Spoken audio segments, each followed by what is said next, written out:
Terima kasih Anda masih bersama kami di iNews Pagi pemirsa. Zuraida Hanum dalam pembunuhan terhadap suaminya, Hakim Jamaluddin, divonis hukuman mati oleh Majelis Hakim Pengadilan Negeri Medan.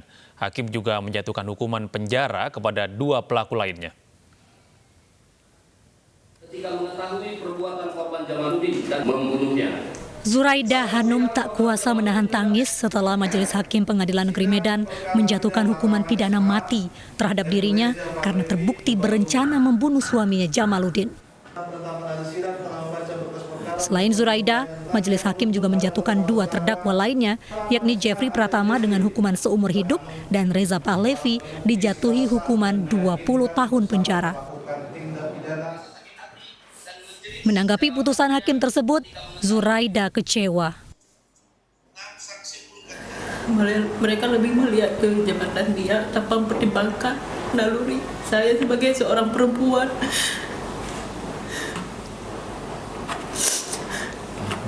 Yang padahal mereka juga terlahir dari rahim perempuan, tapi mereka tidak bisa sedikit aja punya hati nurani. Melalui kuasa hukumnya, Zuraida Hanum akan mengajukan banding atas putusan tersebut. Dari Medan, Sumatera Utara, Ahmad Ridwan Nasution, iNews melaporkan.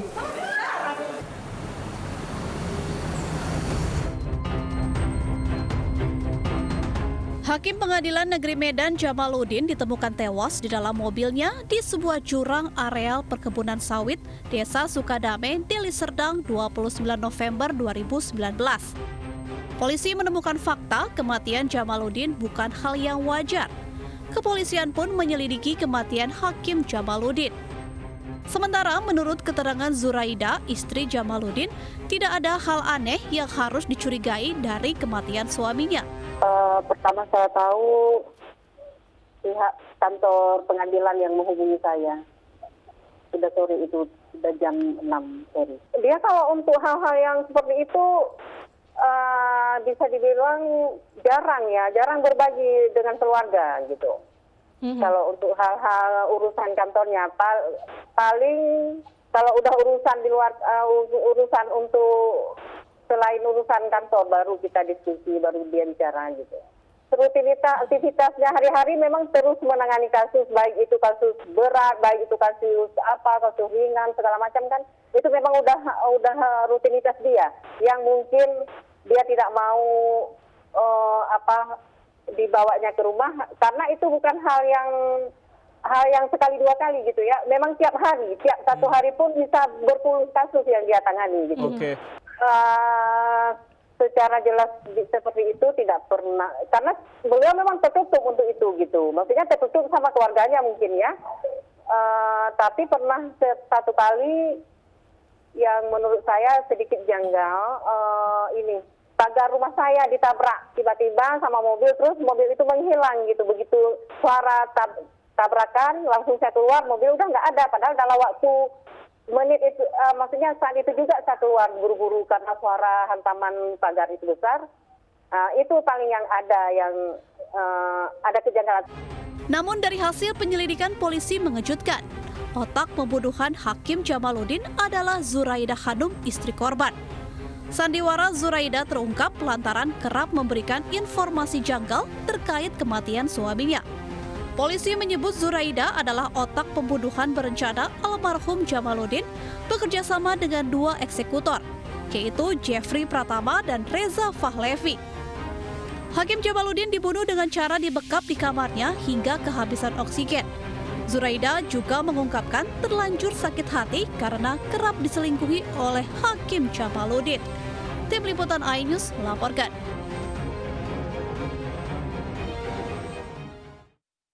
Sidang dugaan korupsi di PT Asuransi Jiwasraya ditunda sementara hingga pekan depan. Penundaan dilakukan karena salah satu terdakwa Hendrisman Rahim dilaporkan reaktif berdasarkan hasil rapid test.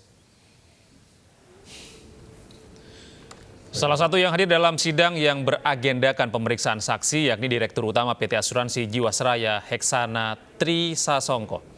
Saat persidangan, Majelis Hakim terpaksa menghentikan sidang karena adanya laporan salah satu terdakwa, Hendrisman Rahim, diduga dinyatakan reaktif dari hasil rapid test. Namun Kejaksaan Agung masih belum mengetahui adanya dugaan positif corona yang dirasakan oleh Hendrisman saat persidangan berlangsung. Terkena corona itu gitu? Nah, itu masih belum tahu saya. Kawan sahabat-sahabat wartawan kan tadi lihat saya di situ terus, nggak bergerak. Handphone saya off karena saya sidang. Jadi ada Kan tes gitu. ini nggak? Apa rapid test? Katanya reaktif. Katanya kan? Iya. Itu kalau ada belum. Dugaannya apa tadi Pak? Yang Terus jadinya gimana? Belum ada. Barang bukti? Hari Senin sidang. Oh, di Senin. Hari Senin sidang. Dengan Itu. komposisi saksi yang sama. Komposisi saksi yang sama, yang tadi belum selesai. Pemirsa, iuran BPJS Kesehatan peserta mandiri resmi naik. Sementara itu, YLKI berharap kenaikan iuran BPJS harus diiringi dengan reformasi layanan kesehatan bagi peserta BPJS.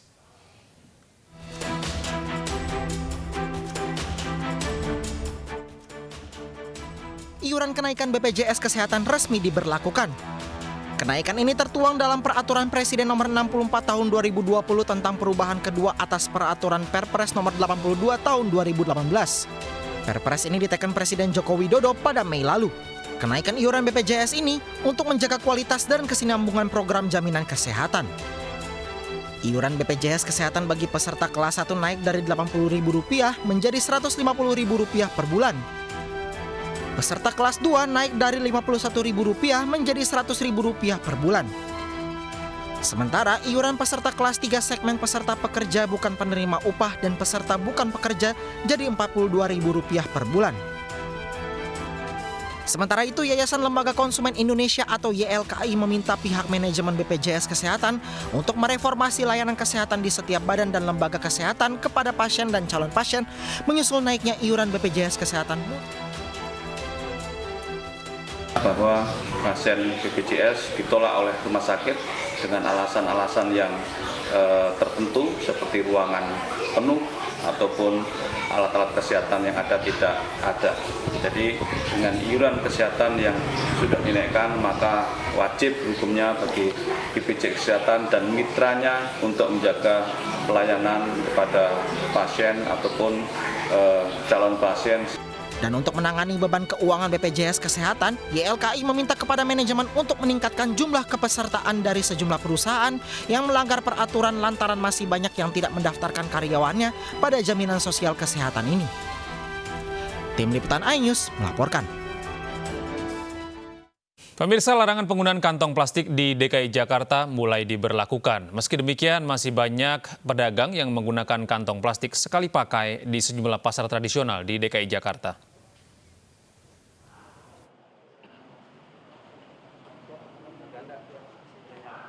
Pemerintah Provinsi DKI Jakarta menyampaikan aturan larangan penggunaan kantong plastik sekali pakai. Menurut Gubernur DKI Jakarta, larangan penggunaan kantong plastik sekali pakai ini untuk mengurangi tumpukan sampah dan mengajak warga DKI Jakarta untuk lebih mencintai lingkungan. Anies mengimbau warga membawa kantong belanja ramah lingkungan saat belanja di pusat perbelanjaan, toko swalayan, dan pasar rakyat. Peraturan Gubernur Nomor 142 Tahun 2019 mengatur tentang kewajiban penggunaan kantong belanja ramah lingkungan pada pusat perbelanjaan dan toko swalayan serta pasar rakyat. Gubernur Anies Baswedan juga menjelaskan akan ada sanksi apabila pusat pertokoan melanggar aturan tersebut. Sanksi berupa peringatan tertulis hingga bayar denda Rp25 juta. Dari Jakarta, Tim Liputan iNews melaporkan. Selain mengatasi gangguan keamanan dan tindak kriminal di tengah masyarakat, Polri juga diminta berperan aktif dalam mengatasi pandemi virus corona di Indonesia. Hal ini disampaikan oleh Presiden Joko Widodo dalam peringatan Hari Bayangkara ke-74.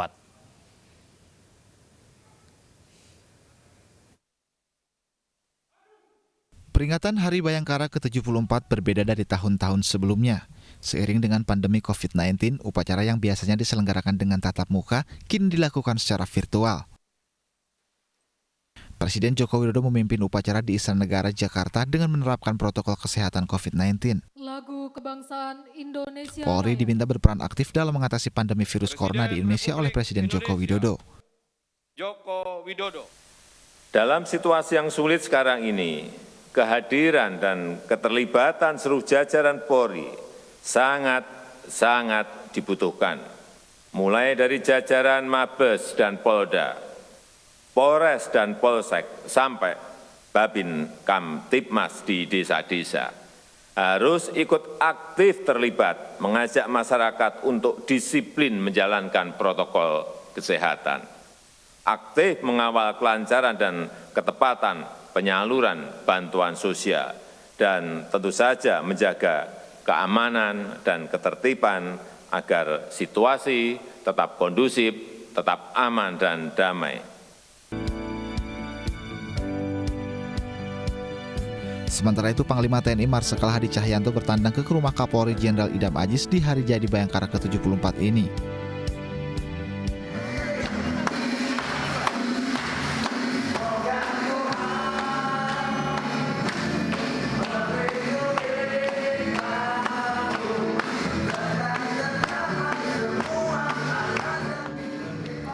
Dengan membawa kue berukuran besar dan memberi kejutan kepada Kapolri yang tengah didampingi istri dan ibunda tercinta, Panglima TNI juga mengucapkan selamat hari jadi kepada Kepolisian Indonesia. Dari Jakarta, tim liputan iNews melaporkan.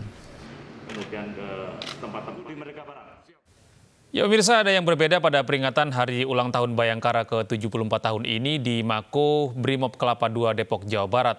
Dankor Marinir memberikan kejutan khusus kepada Dankor Brimob di rumah dinasnya. Kejutan ini sekaligus menjadi simbol sinergitas TNI Polri.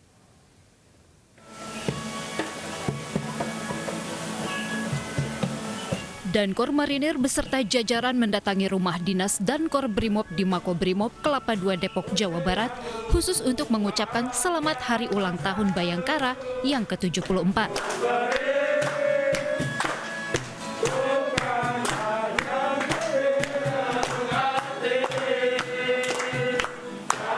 Suasana yang berlangsung hangat dan akrab ini menjadi simbol sinergitas TNI Polri sebagai sesama aparat penjaga negara kesatuan Republik Indonesia. Selain itu, Komandan Korps Marinir Maijen Suhartono juga berharap sinergitas TNI Polri bersama masyarakat dapat menciptakan suasana yang kondusif sehingga masyarakat semakin produktif. Kami sebagai sesama aparat merasa terpanggil untuk ikut merayakan sebagai bentuk kebersamaan yang selama ini juga dalam penugasan kita selalu saling bahu-membahu dalam pelaksanaan tugas-tugas negara.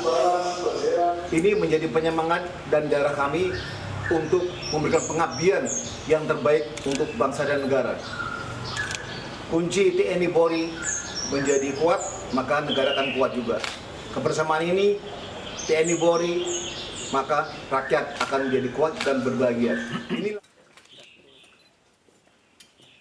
Selain itu, Dankor Brimob juga berharap di ulang tahun yang ke-74 ini, Polri semakin profesional dalam mengemban tugas negara. 2, 3. Dari Depok, Jawa Barat, Iyung Rizky, iNews melaporkan. 1, 2, 3. Pemirsa, mari kita dukung para pejuang kemanusiaan dengan peduli melawan penyebaran virus corona. Bantuan bisa disalurkan melalui rekening yang tertera di layar televisi Anda.